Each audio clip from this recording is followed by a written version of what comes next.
Es el edificio más alto de Ciudad Real, 14 plantas, más ático. Empezó a construirse en 1967. 2 años más tarde, la torre sería una realidad. La inmobiliaria Calatrava S.A. puso el sello a esta edificación del arquitecto Luis Fernández Valderrama. 24 viviendas con acceso por la calle General Aguilera número 17 y un basamento de 7 plantas para 14 locales comerciales, con entrada por Ramón y Cajal 2. Es un edificio que está proyectado en altura, como todos los edificios en general que están en altura, tienen estructura metálica, por la sencilla razón de que la estructura metálica, los pilares son más delgados, que de una estructura de hormigón no los admite, o es más difícil que los admita, porque se producirían grietas irrecuperables.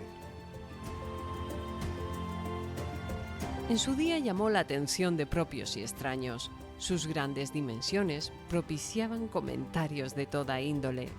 Los entendidos incluso avisaban del terreno sobre el que se levantó esta torre y dudaban de su estabilidad. El edificio, cuando se estaba construyendo, como era una cosa tan alta, parece ser que tuvo un cedimiento en los cimientos, porque la Plaza del Pilar antiguamente fue como una laguna y es un terreno muy fangoso. Entonces el edificio parece que tenía un algo de inclinación y tuvieron que arriostrar todas las plantas. Hay unas cruces de San Andrés metálicas, arriostrando en todas las plantas el edificio para que el edificio proporcionarle una cierta rigidez.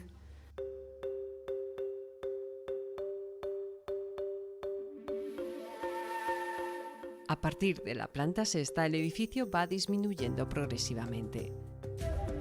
La calle Ramón y Cajal, aquí estaban proyectados en la Plaza del Pilar unos edificios singulares de mayor altura, y cuando te retirabas 20 metros de la parte alta, ya los edificios tenían que bajar a la altura normal que tenía que tener la calle Ramón y Cajal o la calle General Aguilera.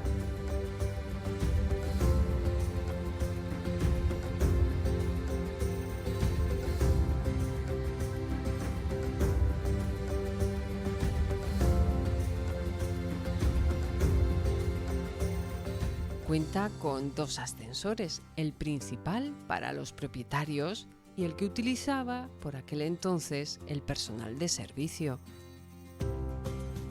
Y el servicio doméstico pues entraba por otro ascensor que hay en la zona donde está la cocina, entraban por el lavadero y por ahí se mandaban y venían de la compra o venían de... Aquí en el edificio le llamamos el montacargas, pero no es un montacargas porque no es una cosa para montar cargas, sino es para montar cargas y para montar personas. Está autorizado perfectamente.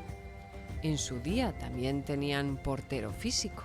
Porque a uno le subía el puchero, al otro le subía el esportillo, al otro le daba los buenos días y a otro ni siquiera le decía nada.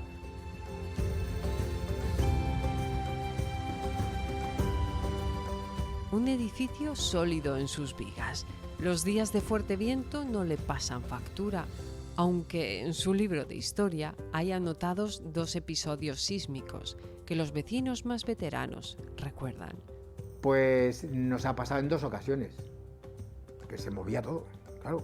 Los que estaban en la planta de arriba, más todavía, porque por efecto de inercia, digamos, cola de león, pues el movimiento es mucho más exagerado. Lo que está, asentado en el suelo, ahí se nota poco, pero en las plantas de arriba sí. La torre ha variado poco su fisonomía externa. Sí que es cierto que en 2008 se tuvo que acometer una importante reforma en la fachada de General Aguilera por desprendimiento de algunas planchas. La parte de Ramón y Cajal no ha sufrido cambios. Y lo sustituimos por un material que es el composite, que es un material de naturaleza de aluminio con una fachada ventilada, con lo que ganó también en eficiencia energética. En la actualidad, en la torre viven una veintena de vecinos que tienen la suerte de ver Ciudad Real desde el cielo.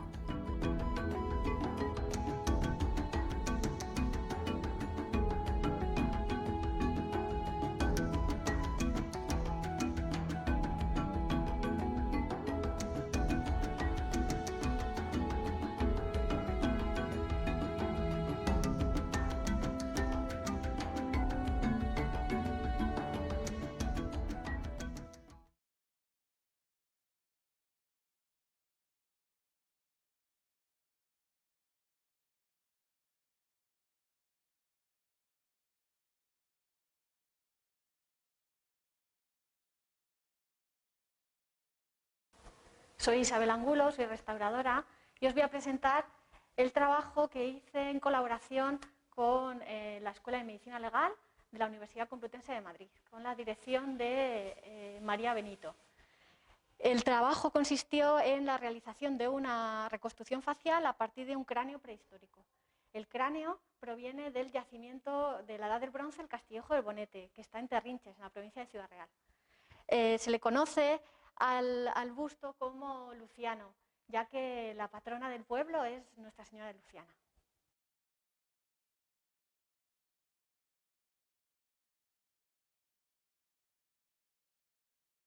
La reconstrucción facial es una técnica que surge a mediados del siglo XX.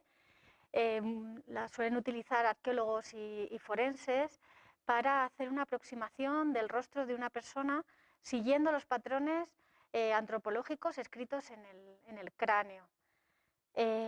Para poder hacer una reconstrucción facial es necesario contar con un cráneo que mantenga intactas todas las estructuras faciales, como es el caso del cráneo que estamos viendo a la derecha. Es el modelo del que surge este estudio. Para no trabajar sobre el cráneo original, se hizo una digitalización del cráneo con escáner 3D y su posterior impresión, que es el cráneo que tenemos en el centro. A su vez, por medio de moldes, también se realizó una copia en escayola, que finalmente fue la base sobre la que se realizó lo que es el trabajo. A continuación, sobre el cráneo base, se determinaron los espesores faciales, que iban colocados en 52 puntos cranométricos.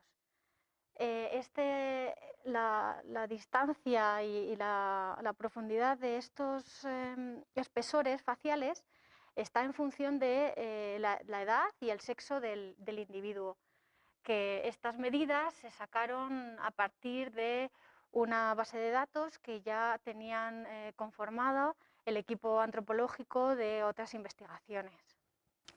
Con arcilla se ha modelado siguiendo las estructuras óseas y se ha rellenado el espacio entre el hueso y el borde de los marcadores de espesor. Se ha seguido dos métodos. Por un lado, en el lado derecho del rostro, se ha seguido la corriente americana, que consiste en hacer un relleno directo desde la estructura ósea hasta la piel. En el lado izquierdo se ha hecho la forma rusa, que consiste en el modelado anatómico de los músculos del rostro. Para calcular el resto de elementos que conforman el rostro, se calcularon otras medidas para obtener la posición, por ejemplo, de los ojos, que se rige por las pupilas, que van orientados, por ejemplo, con las comisuras labiales, la inclinación de las orejas, la ubicación del pabellón auditivo, la longitud de los huesos de la nariz. Son una serie de fórmulas que interaccionan con medidas del tejido óseo y las medidas de la cara. Una vez conformado el rostro, se obtuvo un modelo del individuo neutro, el cual se sometió a un proceso de envejecimiento, puesto que a través del estudio antropológico del resto óseo del cráneo y del resto del cuerpo, se determinó que se trataba de un varón que estaba comprendido entre los 40 y los 50 años de edad. Ahora es el momento de la realización del busto, con las medidas óseas del individuo presentes en su esqueleto. Para determinar la anchura de los hombros, se hizo a través de las medidas que presentaba su cintura escapular. Posteriormente se realizó la caracterización interpretada como sujeto prehistórico. Para ello se le incluyó pelo, una melena ondulada y barba poblada. Una vez obtenido el modelo ya en arcilla, pues por medio de una serie de procesos de moldes, se consiguió el modelo en escayola, que posteriormente se decidió pintarlo para dotarlo de mayor realismo. Se le puso la melena castaña, al igual que la barba, y los ojos también marrones, puesto que es el color predominante en esta región. Para concluir, os queremos dar unas pinceladas de los datos aportados por el estudio antropológico. Se ha podido ver que el brazo derecho presentaba una musculatura más desarrollada, por lo que da a pensar que podía ser una persona diestra. Por otro lado, como se ha señalado en la imagen con un círculo verde, presentaba un traumatismo cráneoencefálico en la región del frontal, con supervivencia, seguramente motivado por un episodio violento con etiología accidental o intencional. Después de la explicación, podéis contemplar el resultado final y parte del proceso con diferentes cráneos, que lo podéis ver cuando queráis aquí en el Museo de Ciudad Real.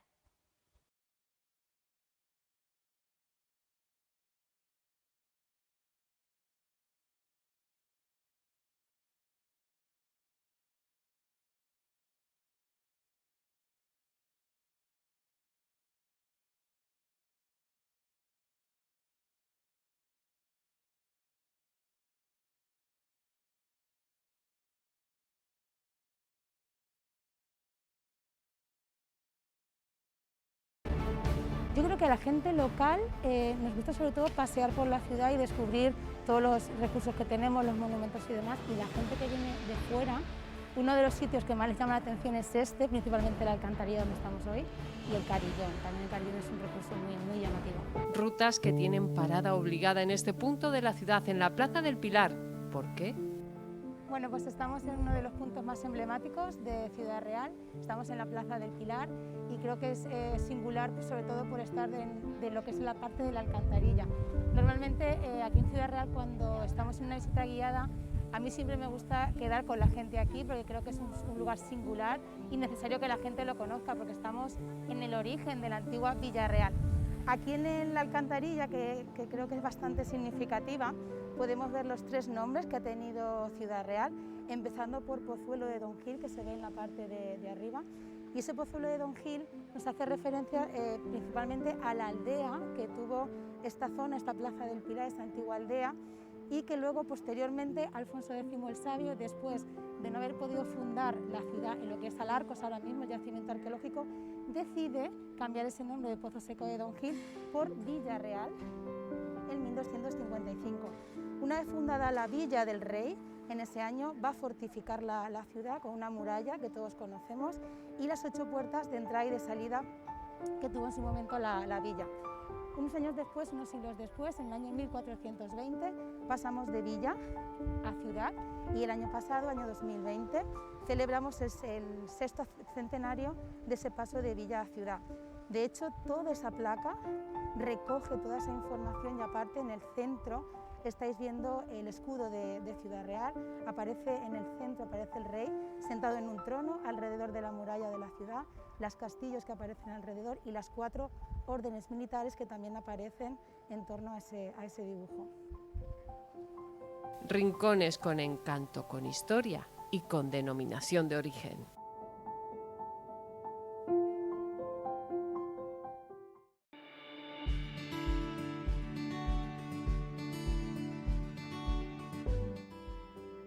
Un árbol con historia que da la bienvenida a los viandantes que se adentran en los paseos del Parque de Gasset. Desde hace días, el autor de esta obra cervantina natural, Francisco Ortega, se encarga de arreglar los desperfectos causados por las inclemencias del tiempo y porque sigue teniendo vida. Bueno, el árbol tiene vida y más que está cogido a la tierra, que no lo sacamos de ahí. Si lo hubiésemos sacado y tal, pues hubiese muerto antes, pero tiene vida ahora mismo. Ahora mismo está abriendo algunas grietas y tal. Y bueno, pues sí, ya lo tengo, se puede decir, terminado. Una historia que comenzó en 2013 cuando hubo que talar este olmo enfermo al caerse una de sus ramas. Desde entonces, Francisco Ortega, ebanista y carpintero de profesión, se propuso que no muriera del todo y presentó 3 años más tarde un proyecto que enseguida contó con el visto bueno del ayuntamiento. Cuando pasé un día por aquí con el coche y vi que estaban cortando la rama esa de ahí. Y ya pensando, dije, bueno, digo, esto está aquí en la zona del Quijote, digo, pues aquí va a estar el Quijote. Me acuerdo que fue un viernes, debió de ser un viernes porque el sábado vine por aquí y ya vi más o menos lo que estaba sano del tronco y tal, pero aún así, como sabía que estaba hueco la parte que da la verja, el domingo me traje una escalera y lo estuve viendo por arriba, porque los agujeros esos que se ven, esos están de sepa Dios los años. Y vi que claro, la mitad del tronco estaba seco, pero la otra mitad que habían cortado la rama estaba verde, estaba bien para esto. Y claro, pues pensé que podía salir lo que he sacado. Ver a Francisco Ortega con su árbol es habitual. Sabe que este ejemplar sigue necesitando de sus cuidados. Bueno, los últimos trabajos está esperando por lo menos 2 años que el tronco se secara, que estaba abriendo, tenía que ponerle unas piezas y tal, pero bueno, ya está más o menos seco, entonces solamente esperar para que estuviera ya más seco para barnizarlo, claro. Por muchas veces que haya contado la escena cervantina a la que ha dado forma con sus manos, Francisco no puede evitar el orgullo que siente de su obra. Pues ahora mismo es el tema de cuando el Quijote iba a caballo, no podía hacer el caballo porque no tenía madera. Si hubiese tenido mucha más madera había sacado el caballo y el burro, pero eso no ha dado de sí el tronco. Entonces cuando el Quijote dice, mira amigo Sancho, aquellos que veis allí gigantes que miden no sé cuánto y tal, entonces está con la espada, y Sancho le está sujetando del brazo, está diciendo, no señor, que son molinos de viento. Y eso es lo que representa. Pues sí, me han algunos piropos, en fin, sí, bien, porque la gente no se esperaba y mucha gente no se esperaba que el tronco y además los que pensaban que estaba hueco, que está hueco. Si ahora mismo he tenido hasta la suerte de que el agua entra por ahí arriba y sale por abajo y no se va a poder. Porque claro, si se hubiese quedado el agua ahí, en el tronco pues se hubiese ido pudriendo antes, pero sale el agua y entonces va a durar muchísimo. Rincones de Ciudad Real con historia, otro lugar de La Mancha con sabor a Quijote.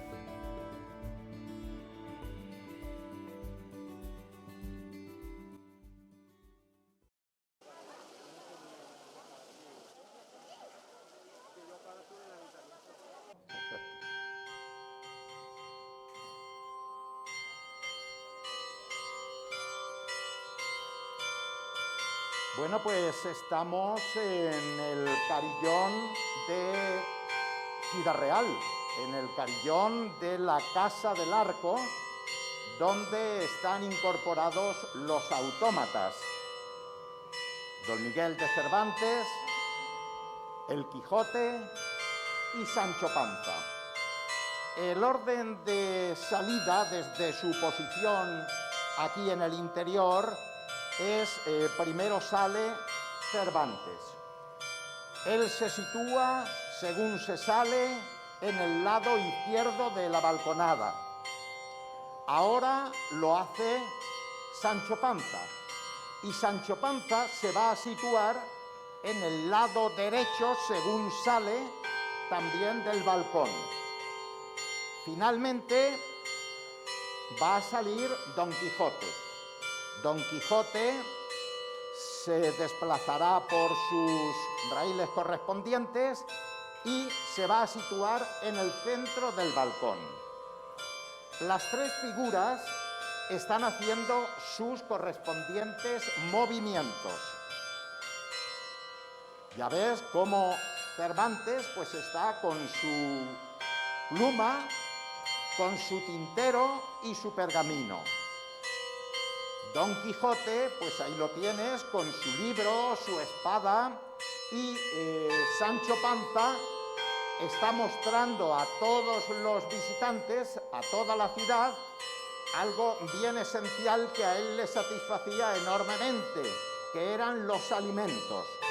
Él quería estar bien alimentado y por eso lleva su sarta de chorizos, su buen pan y la jarra de vino, porque lógicamente había que acompañar con bebida, con vino de la tierra, al chorizo y al pan. Hay luego algo muy curioso que quiero comentar. Ha habido personas que en determinados momentos han dicho: ¿por qué el reloj del carillón tiene 4 palitos en el 4 en lugar de un palo y la V, como números romanos? Bueno, pues en esto, aparte de lo que puedes imaginarte de estética y de simetría, está la leyenda de que algún rey encargó a los relojeros de la época relojes que todos llevaban los 4 palitos. Entonces, algún rey eso no lo vio bien y dijo: ¿por qué los 4 palitos si los demás llevan los números romanos correspondientes?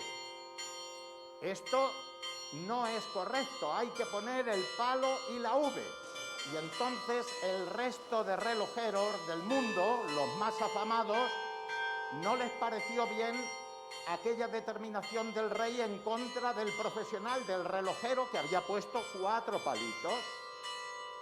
Y dijeron: pues ahora nosotros todos los relojes que hagamos los haremos también con los 4 palitos. Bueno, esa es la leyenda. Parece ser que al rey no le pareció bien aquello de los 4 palitos, pero entienden los profesionales, insisto, que por estética y simetría con el 8 viene mejor que el 4 figure con los 4 palitos en lugar del palo y la V. Esa es la historia.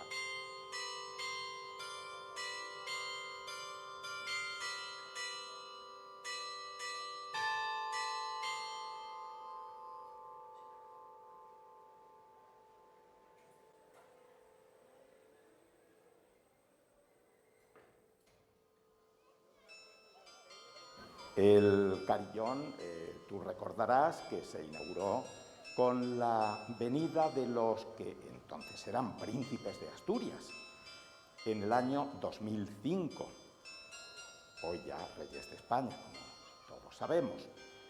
En aquella visita del 5 de julio del 2005, bueno, pues quedó inaugurado, quedó ya en funcionamiento el carillón. Desde entonces no ha fallado ni un solo día, dando con puntualidad a las horas programadas las correspondientes campanadas. Ciudad Real tiene, sinceramente, un tesoro aquí en el carillón. Es algo que admira toda la ciudadanía, los propios de la ciudad y cuantos nos visitan. Hubo 2 motivos importantes también para aquella inauguración. Se celebraba el 4º centenario de la primera edición escrita del ingenioso hidalgo Don Quijote de la Mancha. Y además también en ese mismo año se conmemoraban 750 años de la fundación de nuestra ciudad.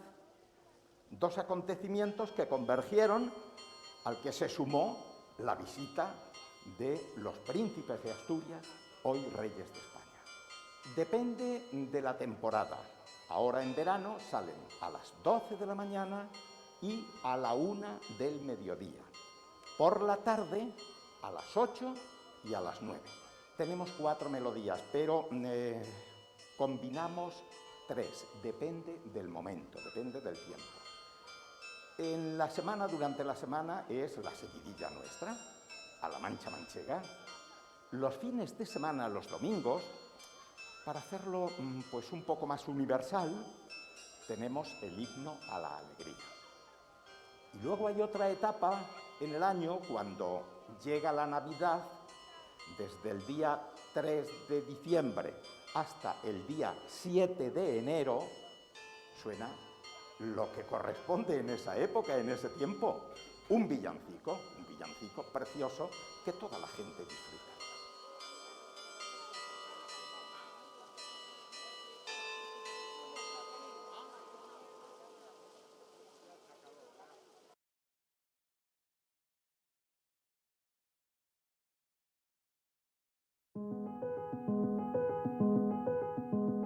La historia se detiene hoy en la Plaza Mayor de Ciudad Real, en la fachada del ayuntamiento. Alzamos la mirada y vemos un reloj de grandes dimensiones que ha sido testigo de cientos de acontecimientos. Estamos ante la maquinaria del antiguo reloj del ayuntamiento, que es realmente lo único que nos queda del edificio, del primer ayuntamiento que hubo ubicado en donde se encuentra el ayuntamiento actual. Os recuerdo que era un ayuntamiento de 1868, se declara en ruinas y entonces se decide tirar el antiguo ayuntamiento y levantar este nuevo que tenemos aquí. Pero sí que se decide, cuando se declara en ruinas, mantener el reloj del ayuntamiento. Este reloj fue adquirido a la Casa Rothschild, con sede en Berlín. ¿Por qué tenemos un reloj alemán? Pues la razón es porque en la calle Corazón de María habitaba un alemán. Pensar que estamos hablando de 1929, habitaba un alemán llamado don Carlos Beckner y fue el contacto entre la Casa Rothschild de Berlín y el Ayuntamiento de Ciudad Real. La primera vez que este reloj sonó fue un 14 de agosto de 1929. Se aprovechó la estructura de la torre del antiguo ayuntamiento, de los 7,5 metros de torre, para situar todas las pesas, porque aunque era un reloj eléctrico y se pedía en la licitación que pudiese mantener el funcionamiento incluso yéndose la luz. Pensá que en 1929 era muy normal que se fuese la luz en la ciudad. Entonces tenía una autonomía entre 12 y 24 horas. En aquellos documentos también se recoge cómo la campana que había acompañado al reloj primario del antiguo ayuntamiento fue adquirida por la Casa Rothschild para su fundición. La compró la Casa Rothschild por 1.000 pesetas y la fundió. Con lo cual se construyó una nueva campana, que es la que tenemos ahora mismo en la parte trasera del ayuntamiento, justo al lado de la Dulcinea, en este jardincito. Esa campana es la campana que se trajo en 1929. El coste del reloj fue de 11.977 pesetas. Y bueno, ha estado en funcionamiento hasta hace poco. Había unos hermanos relojeros en la calle de la Cruz que conocían muy bien todo el funcionamiento del reloj y se mantuvo mucho tiempo. Con el paso de los años, el funcionamiento de este reloj se adaptó para evitar un mantenimiento constante. Y ahí sigue, marcando las horas y los minutos, siendo testigo de la historia de Ciudad Real.